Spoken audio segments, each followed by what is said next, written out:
Mr. Trump, Kenny Jameson here, 57 years old, been a tractor-trailer driver in this country, starting back in the 80s. I saw firsthand the deterioration of the United States, with hundreds of corporations leaving. Big ones, Coleman, Topeka, Kansas, Craftsman Tools,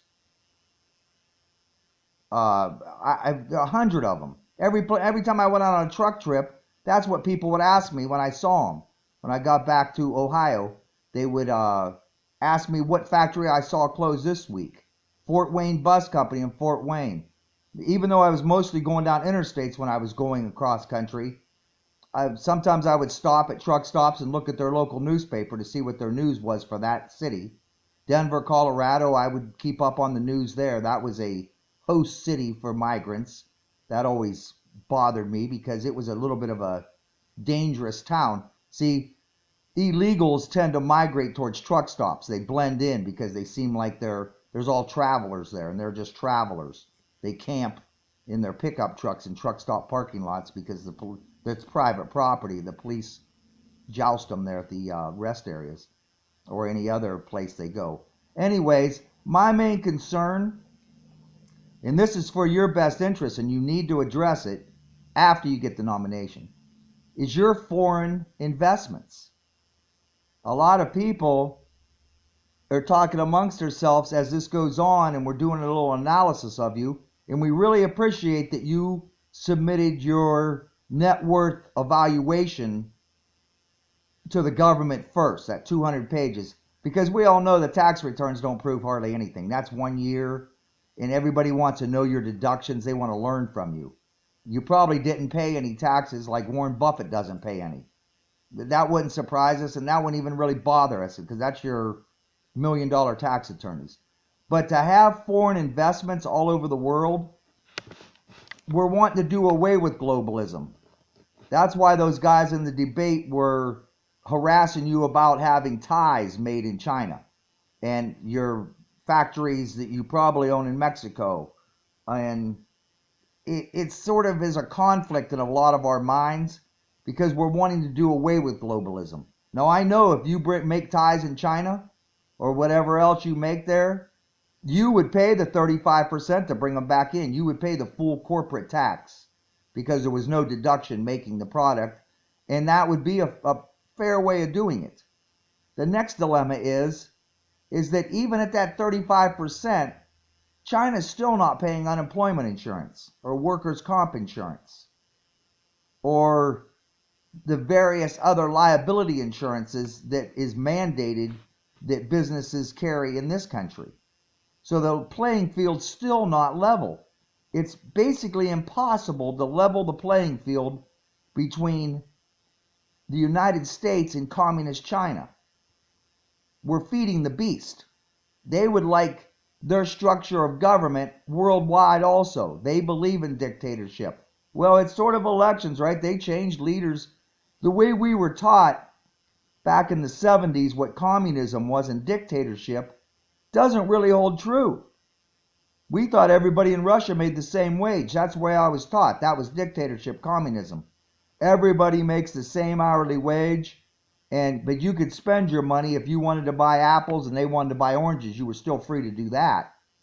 But everybody made the same wage, so everybody had the same amount of income for either housing. They could live in a little cheaper house and buy a little better food. They had minor choices. Something we need to address on freedom around the world. And our main problem, and don't touch this until after you get the primary, and it's a fact, the UN Agenda 21 that President George Bush Sr. signed in Rio de Janeiro back in 1993, merging the United States with the world for global warming, for the betterment of society, for complete socialism, which is a short step to fascism, which is an easy step to straight communism and then dictatorship. All these guys at the UN were not elected. They were selected. It's not an elected position. Maybe in other countries it is. Something would be interesting for us. That they're their ambassadors are elected in other countries. The people that are running the United Nations are not democratized. They're not elected. They're selected. They're appointed. And they're making major decisions for the world. Maritime law, which I know you know about, is regulated through the United Nations. Everything is regulated through the United Nations. We want to make America great again. Closing the borders was a great idea to the people and the cargo. I think a moratorium on shipping, in which there was one a few weeks ago. It's right here on the internet that there was no ships crossing the ocean. There was a red alert from the United Nations just a few weeks ago. There was no ships out in the ocean. Now, we do know that the oil ships backed up in the Gulf of Mexico when the price was dropping. It was on the ship, and they weren't agreeing to a price until it got offloaded. It was cash on delivery. That really did the oil down to $30 or less, which I just got a call from somebody in Texas said they could get it out of the ground for $15 a barrel using water injection processes, where they pump water into the ground and the oil floats on water and they could recover more. They were well recovery type places where they didn't have to drill any deeper. God, they were at 9,500 feet in Texas, which astounded me that they were that deep down there. They were probably hitting salt water, not that deep, several hundred feet deep. You can't go deeper than that to get water in Texas. You'll hit salt. You'll hit salt water. You'll hit the Gulf of Mexico, the leaching. But anyways, consider liquidating your foreign investments. Just consider that. Because it really makes you out to be a globalist that you are. And there's enough cities in the United States.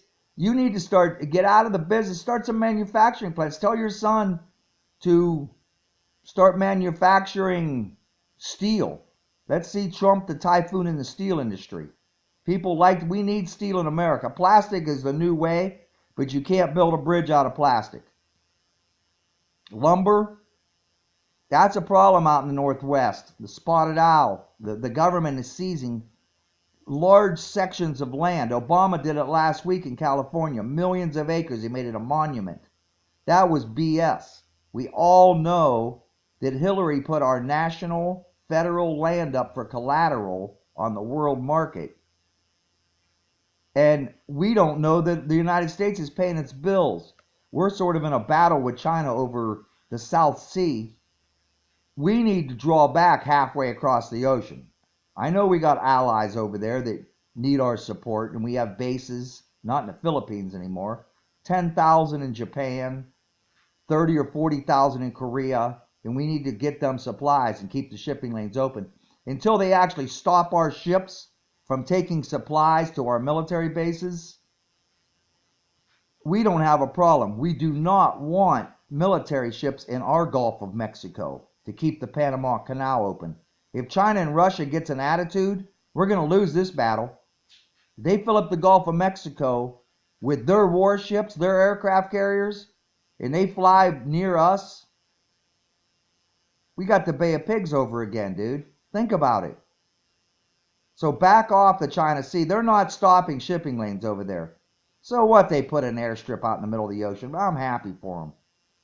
You know, it wasn't that much of an advantage to them from taking off from the mainland. What did they save? 2 gallons of fuel in their jet? It took them 1 minute extra. It didn't hurt nothing. It's on a reef out there. We have providences all over the Gulf of Mexico. Puerto Rico, we extend our reach out. Let's not be hypocrites on the world standard. That's the key there. And we can honor the United Nations and the Geneva Convention, and we don't have to torture people for information. We don't have to do that. Holding them, if you get a prisoner of war, hold them right there. If you can't hold your prisoner of war where the battle is, you have to put them on a plane and spend all that money and ship them to another country. Bull. If you can't hold them on the land you've taken in the battle, you didn't take that land. You can't be hijacking people, kidnapping them, and taking them to another country. That's not a good act of war. We need to look that up on the Geneva Convention. We want to civilize them, not decivilize them. We don't want to get down in the ditch with them. It's 10 minutes. I'll touch base with you with some more. Thanks. Bye-bye.